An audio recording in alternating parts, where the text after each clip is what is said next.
Last scene అయితే మరీ ఘోరంగా ఉంది బాలకృష్ణ చేసేది. ఆ ఫైట్ ఆర్మీ వాళ్ళతో చేస్తాడు.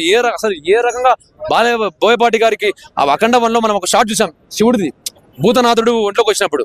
ఆ షాటే మళ్ళీ ఇప్పుడు అఖండ 2 లో అసలు ఈ షాట్ మరీ ఘోరం.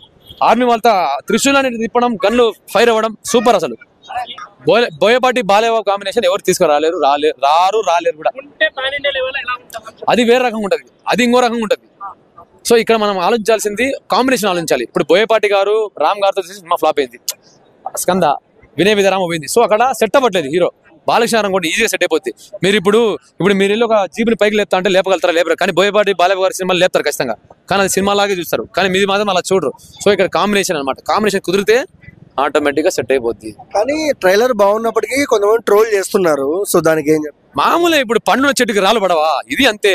ట్రోల్ చేస్తుంటారు, ఎక్కువ ట్రోల్ చేస్తే ఎక్కువ ఫేమస్ అయిపోతుంది. ఇంకా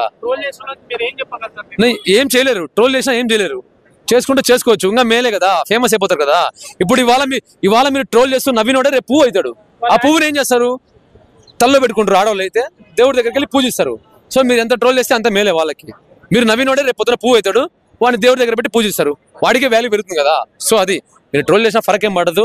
ఈజీగా కేక్ వాక్ 500 crores ఇది కొట్టబోతుంది. తెలుగు సినిమా ఇంకా మంచి లెవెల్కి వెళ్ళబోతుంది ఈజీగా. కేక్ వాక్ ఖచ్చితంగా అండి. 500 crores ఇది కొట్టబోతుంది. అఖండ 2 కొట్టబోతుంది. Pan India movie కలుగుతామండి.